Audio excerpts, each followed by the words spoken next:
What's happening, people? I hope you're all well. So, Anthony Joshua loses in spectacular fashion to Daniel Dubois in the 5th round of a one-sided beatdown. Let's talk about it now. Daniel Dubois, I picked Anthony Joshua to win this fight. But I wasn't discounting Daniel Dubois for a few reasons. One of them was because of Daniel Dubois' attributes. He's got a very, very good jab. Anthony Joshua is all round the more versatile fighter. But Daniel Dubois has some attributes. And we know the old adage that styles make fights. So Daniel Dubois has a solid jab.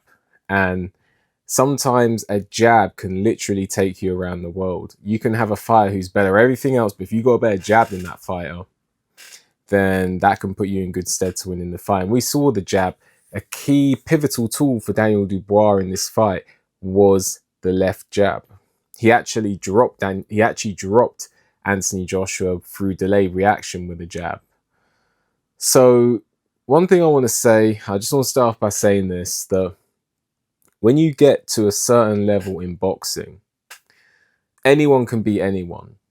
And it can literally come down to minuscule factors. You could wake up with a cold, you could have a fantastic camp and wake up on the day feeling lethargic, and you could have your worst day, your opponent could have your best day. So the reason I say that is because just because Daniel Dubois won today doesn't mean he would necessarily win every time if they were to fight each other. You know, styles make fights, and small details make a big difference. But with regards to Anthony Joshua, to me, he has been past his athletic peak for a long time. And I'm not saying he's washed. I don't think he's washed. I think that he's 34 years old. So I think he's past his athletic peak. Not to the point where he's athletically, washed up, but I do think he's past his peak. Now, as you decrease physically, you need to compensate with that technically. Anthony Joshua has made technical adjustments.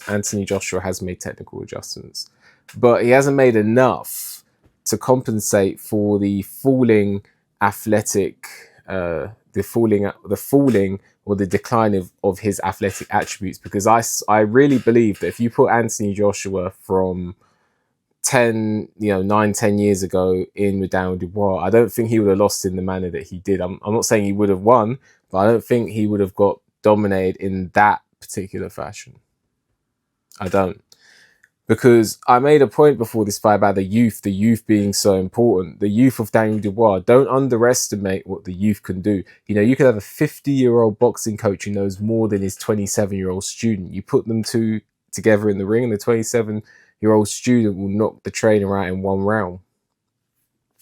Because sometimes, no matter how much technical adjustments you make or improvements you make, physical wins the day. So Daniel Dubois, he dropped Anthony Joshua in the first round. He comes out aggressive.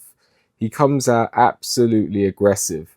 And he puts Joshua on his back foot, which is exactly what he should have done. Drops Joshua. Immediately the jab is key for Daniel Dubois. Drops Joshua at the end of the first round. And that was the beginning of the end, because Joshua never recovered from that. And that's one thing about Joshua. He never seems to recover from being hit. He always seems to stay hit.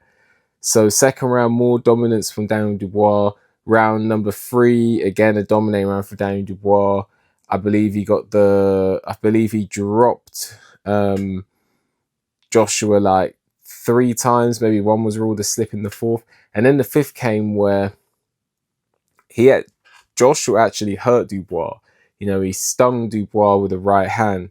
But Daniel Dubois has shown a propensity to be willing to trade with you. So Daniel Dubois backs off. He gets hurt. He backs off. Then Joshua decides to go for the finish. I don't think Joshua thought that one through. Think about what happened to him against Andy Ruiz. I don't think he thought that through.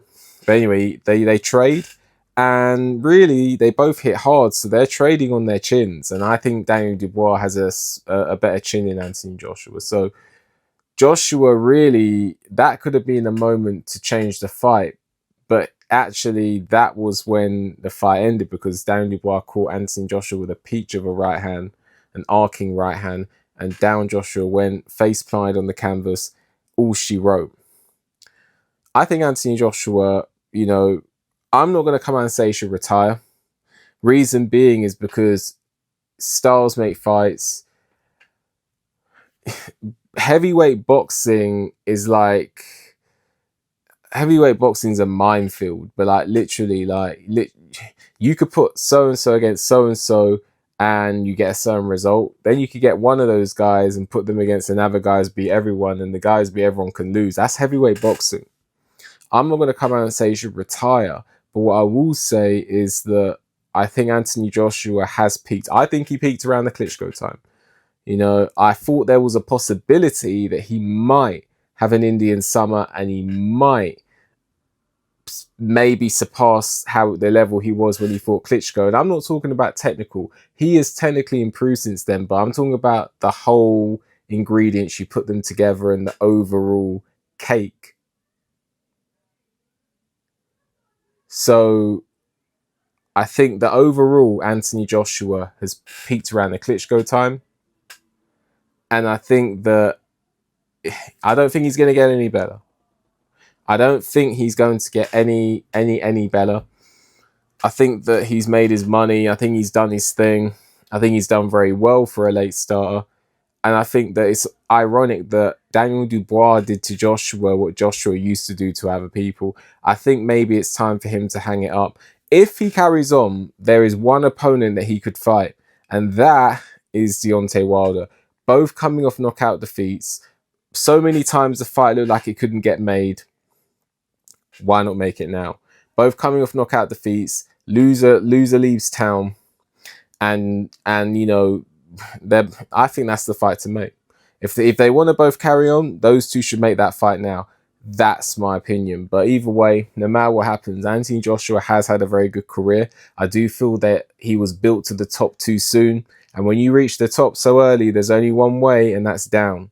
I think Daniel Dubois, it was almost like someone who's been built up, you know, corporately backed. And I'm not saying he should have turned that down. You know, anyone's coming up to you with sponsorship deals, are you going to turn that down? You're going to turn down millions? But I'm just saying factually, you got a guy who's been corporately backed, a guy who has got all these sponsors, and you know, he's been made up. Now, I'm not saying he's made up in terms of like his boxing ability. I'm saying they have built him up more than they built up other people. Then you got Daniel Dubois. He has more of a rough and rugged old school feel to him. And it's almost like you got the corporate guy against a guy who's rough and rugged, and the guy who's rough and rugged kind of won. That's my feel anyway. That's my perception. Everyone has a different perception. Anyway, let me know what you think. I might make more videos about where each guy should go from here. Let me know. Like the video, subscribe to the channel, leave a comment. Hit the notification bell so you get a notification when I make a new video. If you appreciate my work and want to leave a donation, there's a link for that in the description. With that, enjoy the rest of your day. See you on the next one.